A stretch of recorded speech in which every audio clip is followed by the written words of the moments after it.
Dr. Hans Hoffman is with the EBU, the European Broadcasting Union. He's also the SMPTE Standards Vice President.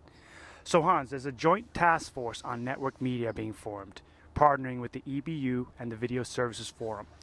So the joint task force brings together many people from across the industry spectrum.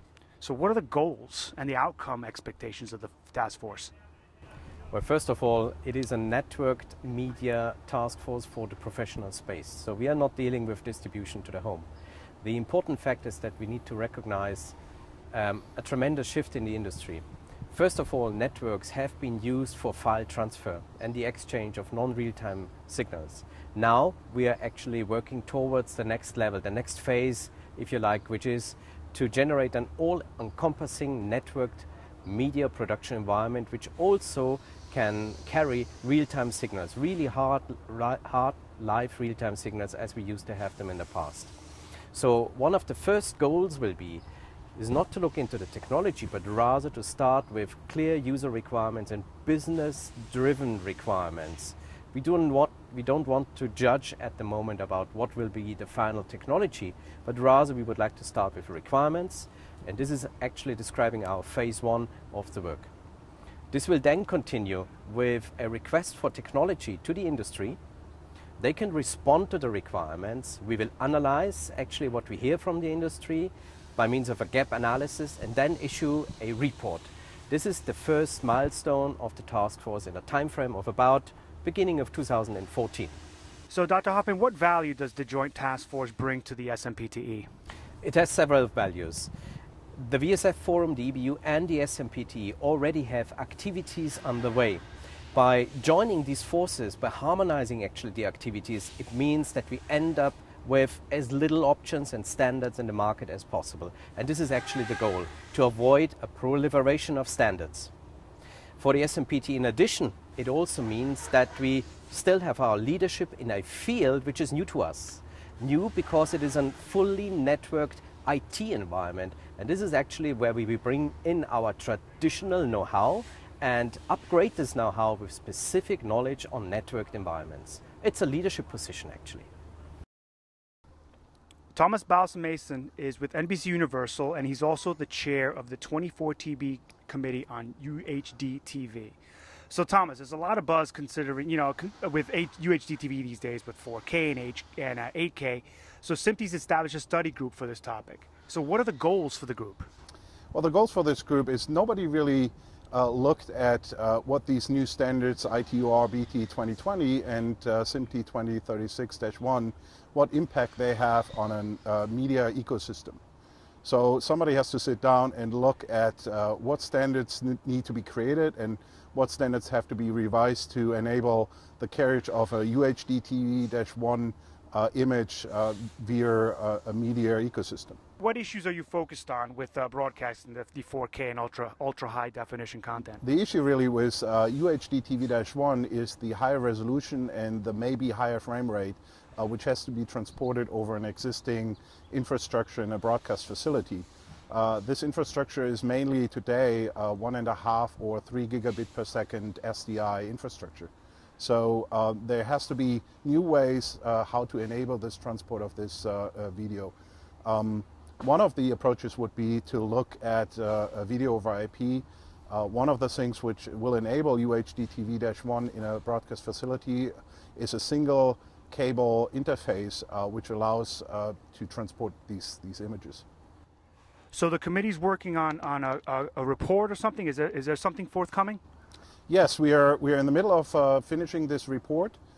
We worked on it over the last couple of months. We had 15 meetings where we discussed the report. We are getting to the point where we want to finalize it. We also have a use case document which is half finished. We did a real-time part of it. We now have to focus on the non-real-time part of it, and we hope that we have it finished in the next couple of months. Our goal is IBC. We'll see how that goes, but we're hopeful that we can finish the work by that time. I'm here with Paul Briscoe with Harris Broadcast. Paul is the chair of the 24TB01 ad hoc group on lip sync. So Paul, we all know there's a lip sync problem in broadcast television. Can you describe that problem? Yeah, and this is a problem that isn't particularly new. This has been going on since the beginning of motion media with sound. In fact, probably the very first talking picture suffered from this in projection, where the operator had to manually sync up audio and video. It's continued through the film era and into the television era, and gotten worse in the digital and HDTV era, due primarily to delays associated with signal processing. So what's the solution? Is there a solution? Well, the solution is to find a way to keep the video and audio somehow associated with each other, and do it in a way that is interoperable among all manufacturers, and also do it in a way that can get from one end of the system to the other. So for example, you can shoot content, establish lip sync, and then carry that information throughout the system so that even as far potentially as the viewer, lip sync errors caused by system can be fixed. So that's important because getting it right involves, the complete chain from production to the viewer. So has SMPTE had to cooperate with other standards bodies like Consumer Electronics Association, etc.? Yeah, we've established liaison with the Consumer Electronics Association, the ATSC in the US, the ITU, an international organization, and the European Broadcasting Union, because they all have an interest in this in solution to this problem. The problem has previously been solved by manual means, typically human intervention, and there's been no interoperable solution to this point that's allowed manufacturers to build equipment independently and allow customers to buy it, place it within their systems at various points in the chain, and achieve a solution.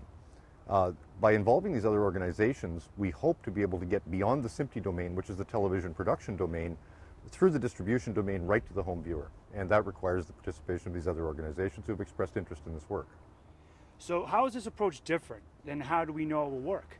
Well, in the past, solutions have been independently implemented by vendors. Certain equipments are available, but they don't work with each other. So you can't buy a product from manufacturer X and one from manufacturer Y and expect them to work. The technology that's being used here is from one vendor in the industry who's kindly come forward and offered this for standardization.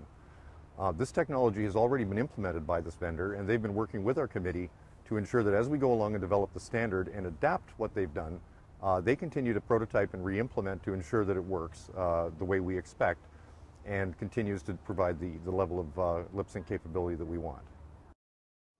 I'm here with Brian Vessa. Brian is with Sony Pictures Entertainment. He's also the chair of the Technology Committee on Cinema Sound. So Brian, what kind of work is the committee doing right now? What's the mission of the committee right now?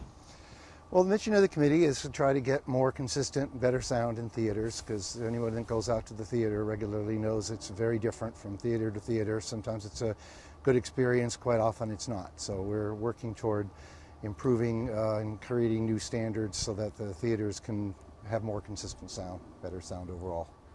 Great. So there are some subcommittees that are formed also within the top level committee. So what are they doing?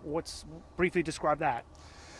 So we're doing the project in two pieces. We're going to lay some foundation with the current standards, and then we're going to make new standards as kind of the second phase. So right now we have 4 subgroups. One of them is doing what I call modern calibration using current standards. So using the existing standards that have been around for a while, we're going through and we're finding out what the best techs do, what the best methods are for doing things using the equipment that's currently available in the field, and we're going to write a recommended practice for that. We have another group that is working on a pink noise standard, which, believe it or not, since we went from film to digital, we never actually got a standardized pink noise signal like we used to have on the calibration films. So we have a group working on that.